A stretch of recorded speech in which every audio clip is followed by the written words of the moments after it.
किसी ने बहुत खूब कहा है कि बिना लक्ष्य के, बिना समझ के जिंदगी एक कोरे एनवेलप की तरह है दोस्तों, जिस पर कुछ भी नहीं लिखा होता, चाहे उसके अंदर कुछ भी हो, लेकिन वो अपने लक्ष्य पर, मंजिल पर कभी नहीं पहुंचता। ओम शांति। नमस्कार दोस्तों। बहुत समय पुरानी बात है कि एक राजा एक राज्य में राज करता था, लेकिन उसका बड़ा ही अजीब सा दिमाग था। बहुत सेल्फ सेंटर्ड था, कभी किसी की मदद नहीं करता। लोग उसके व्यवहार से बहुत परेशान थे। उसे लगता कि सब कुछ मेरे लिए ठीक हो, दूसरे का चाहे नुकसान हो, उसका कोई परवाह उसे नहीं थी। लोग उसे कभी कभी इस बात के लिए कहते थे कि हमारा राजा बहुत ही मूर्ख है। सब परेशान थे। एक दिन दोस्तों, जब वो जा रहा था अपने मंत्री के साथ, तो उसने देखा कि ये नदी उसके राज्य से बहती हुई जा रही है आगे। तो उसने अपने मंत्री से पूछ लिया कि मंत्री जी, ये नदी कहाँ जा रही है? तो उसने कहा, महाराज ये नदी हमारे राज्य से होकर दूसरे राज्य की तरफ जा रही है। तो उसने कहा, इसका मतलब ये जो नदी का पानी है उस राज्य वाले भी इस्तेमाल करते होंगे? तो उसने कहा, जी बिल्कुल महाराज, ये पानी वो भी इस्तेमाल करते हैं। तो राजा ने कहा, ये तो बहुत गलत है। ये नदी तो हमारे राज्य की प्रॉपर्टी है, हमारे यहाँ से जा रही है। वो हमारा ये पानी कैसे यूज कर सकते हैं, इस पर रोक लगाई जाए। ये नदी का पानी हमारे राज्य के सिवाय कोई भी और यूज नहीं करेगा। मंत्री ने उसे समझाने की कोशिश की। राजा अड़ गया और बोला, तुम्हें ऐसा करना ही होगा।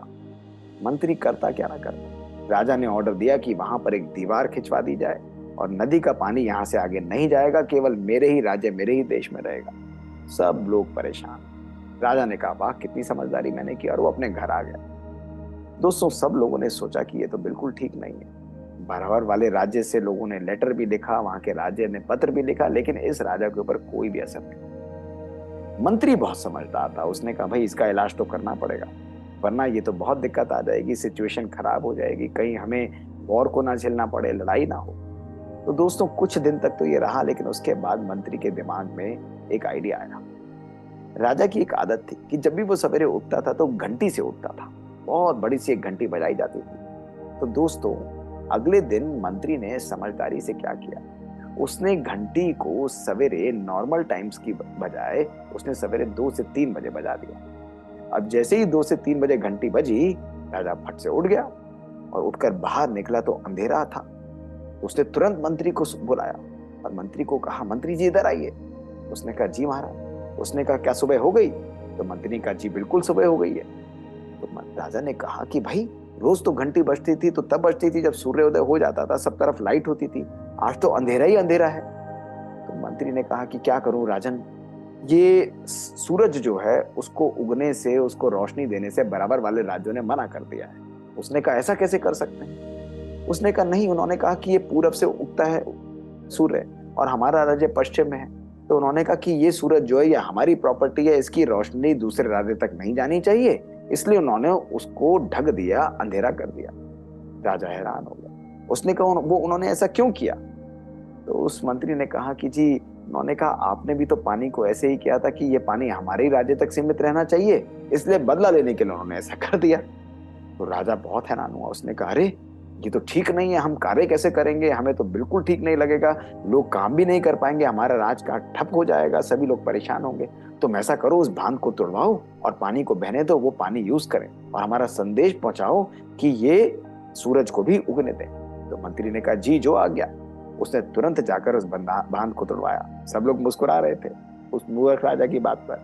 मंत्री जान चुका था कि उसका कार्य हो चुका है, और जैसे ही उसने बांध को तुड़वाया, थोड़ी देर बाद ही उसने देखा कि 4 घंटे बाद सुबह हुई। राजा बहुत खुश। तो मंत्री ने कहा, जी उन्होंने भी उस सूरज से पर्दा हटा लिया है, अब सूरज हमारे राज्य में भी रोशनी दे रहा है। और राजा बहुत खुश हुआ। तो दोस्तों, हमारे जीवन में भी कभी कभी ऐसी परिस्थितियां आ जाती हैं।